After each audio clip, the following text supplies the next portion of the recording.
Hello learners, myself Ghanshyam Yadav and I am pursuing my masters from University of Delhi in Department of Mathematics Education. Polynomial समझने से पहले हम कुछ इसके basic terms समझना चाहेंगे जो कि इसमें यूज़ होने वाले हैं। जैसे तो हम जानते हैं स्क्वायर की सभी साइड्स इक्वल होती हैं और इसका प्रत्येक एंगल 90 होता है। तो इसका एरिया कितना हो गया? ये हो गया एक्स स्क्वायर। अब मान लेते हैं कोई भी कांस्टेंट वैल्यू ले लेते हैं स्क्वायर का एरिया निकालने के लिए। जैसे 5 ले लिया, 5 तो इसका एरिया हो गया 5 का square equals to 25। Then again दूसरा एग्जांपल ले लिया, उसकी साइड 3 ले ली तो इसका एरिया हो गया 9। हम देख पा रहे हैं कि कितने भी इनफाइनाइट स्क्वायर ले लो और उनकी इनफाइनाइट वैल्यू आएंगी अगर हम उसमें डिफरेंट वैल्यूज़ पुट करेंगे। जैसे कि ये इसका स्टैंडर्ड है, इसमें अगर हमने 3 पुट किया, यहाँ पे एरिया में अगर 3 पुट किया एक्स की वैल्यू तो हमारे पास ये आ गया 9। इधर हमने 5 पुट किया तो ये आ गया 25 और अगर हम यहाँ पे 9 पुट करेंगे तो ये 81 हो जाएगा। तो हम यहाँ पे देख पा रहे हैं बच्चों कि x की जितनी वैल्यू, जितनी डिफरेंट वैल्यू हम इसमें पुट कर पा रहे हैं उतने ही डिफरेंट रिजल्ट्स हमारे पास आ रहे हैं।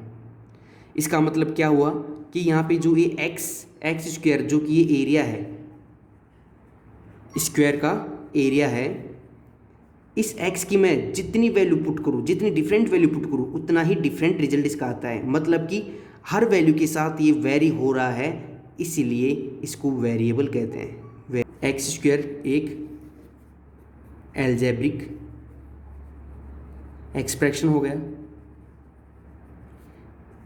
इसी से आगे लेते हैं तो 2x + y ले लो, कुछ भी ले लो, x y z कुछ भी ले लो, ये हो गया पेरीमीटर ऑफ रेक्टेंगल। अगर यहाँ पे मैं x और y की कुछ भी वैल्यू पुट करूँ और अगर जितनी डिफरेंट वैल्यू पुट करता जाऊँगा उतनी ही डिफरेंट मान मेरे को यहाँ मिलते जाएंगे। उसके बाद कुछ भी ये एक्सप्रेशन ले लो, 5x + 6x + 3। अब यहाँ पर आप x की जितनी वैल्यू, जैसे यहाँ पे 1 पुट किया तो इसकी डिफरेंट वैल्यू आएगी, 2 पुट किया x बराबर 2 पुट किया तो डिफरेंट वैल्यू आएगी। इसका मतलब ये यहाँ पे ये तो हो गया हमारे पास वेरिएबल। हमने यहाँ पे वेरिएबल समझ लिया। अब हम देखेंगे कि जैसे ये एग्जांपल था 5x² + 6x + 3 2x² + 2 + 4x³। अब आप यहाँ देख पा रहे होंगे इसकी ये जिसका ये ऊपर ये पावर आती है इसको हम एक्सपोनेंट कहते हैं, एक्सपोनेंट या पावर भी कह सकते हैं। ये भी इसकी एक्सपोनेंट हो गई और ये हमेशा एक्सपोनेंट हमेशा पोलिनोमियल में यहाँ पर एल्जेब्रिक एक्सप्रेशन में इसकी पावर, इसकी वेरिएबल की जो पावर है वो हमेशा होल नंबर होगी, होल नंबर। और होल नंबर वो होते हैं जो 1 से स्टार्ट होते हैं। यहाँ पे याद रखना कि होल नंबर ही होनी चाहिए, नेगेटिव में नहीं आनी चाहिए, नेगेटिव में या फिर इंटीजर में फ्रैक्शन में नहीं होनी चाहिए, फ्रैक्शन में नहीं होनी चाहिए। डेफिनेशन हम तैयार कर सकते हैं। एन एल्जेब्रिक एक्सप्रेशन, ये जो सभी ये एल्जेब्रिक एक्सप्रेशंस हैं, एक्सप्रेशन इन विच जिसमें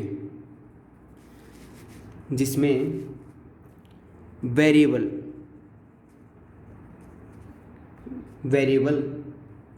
इन्वॉल्व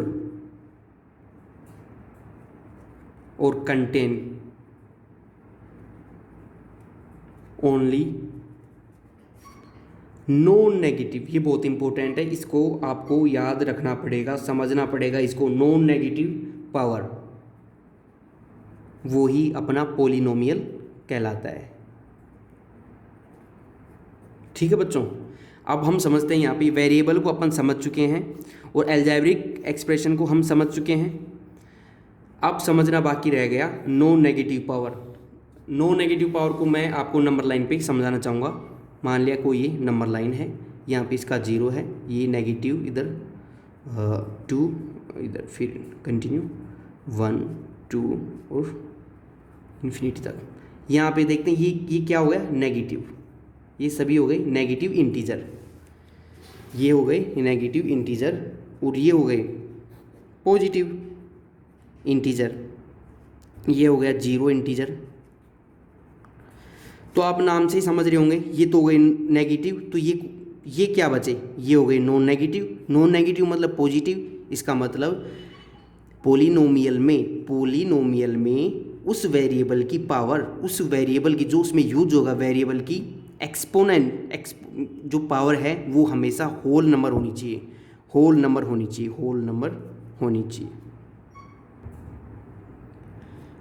तो प्यारे बच्चों, मैं फिर से आपको रिपीट कर देना चाहता हूँ और एक बार और अच्छे से इसको समझा देना चाहता हूँ इस डेफिनेशन को, कि कोई भी अलजेब्रिक एक्सप्रेशन जिसमें जितने भी वेरिएबल हम यूज कर रहे हैं, अगर उन वेरिएबल की power non negative integer power है या होल नंबर है, तो ऐसे अलजेब्रिक एक्सप्रेशन को हम पोलिनोमियल बोलते हैं। इसलिए बच्चों, आज हम 9th क्लास का 2nd चैप्टर पोलिनोमियल स्टार्ट करने जा रहे हैं। अब टर्म पोलिनोमियल को समझते हैं अपन। पोलिनोमियल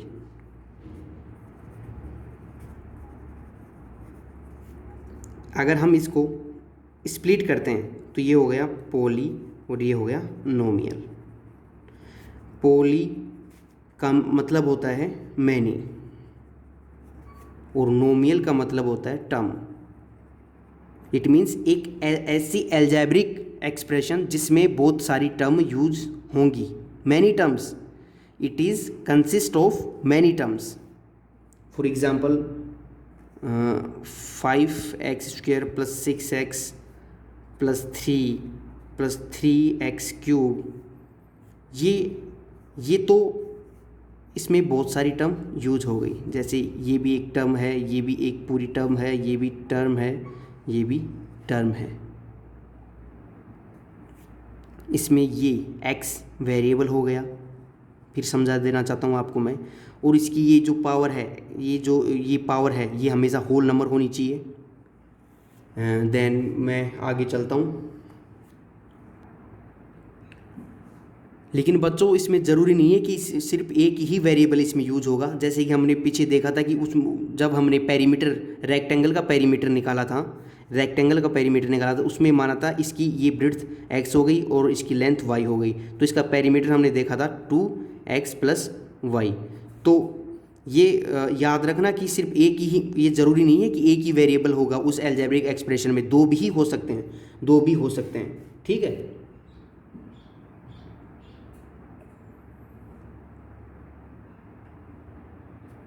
अब आप एक नोट डालकर लिख लीजिए कि पोलिनोमियल जो हमें गिवन होगा उसमें टर्म फाइनाइट होंगी, लेकिन वेरिएबल बहुत हो सकते हैं उसमें x, y, z, इसका पूरा कॉम्बिनेशन उसमें हो सकता है। अब इसके बाद में हम समझते हैं कोफिशिएंट क्या होते हैं। कोफिशिएंट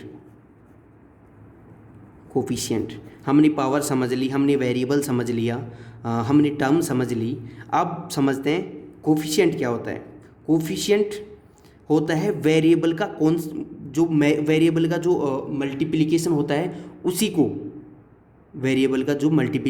है, उसी को हम कोफिशिएंट, उसी का कोफिशिएंट कहते हैं। जैसे वो एग्जांपल लिया था हमने 3x³ + 5x² + 6x + 3। अब कोई आपसे पूछे कि x³ का कोफिशिएंट क्या होगा, तो आप बता दोगे 3, ये इसका मल्टीप्लिकेशन। कोई पूछ लिया आपको x² क्या हो गया, तो बताओगे 5। x का कोफिशिएंट 6। और यहाँ इसको हम क्या लिख सकते हैं, इसको लिख सकते हैं 3 × 1 और हम जानते हैं कि x की पावर अगर हम 0 करें तो उसकी वैल्यू होती है 1। तो अगर मैं इसको इस 1 को x की पावर 0 लिख दूँ तो ये बन गया।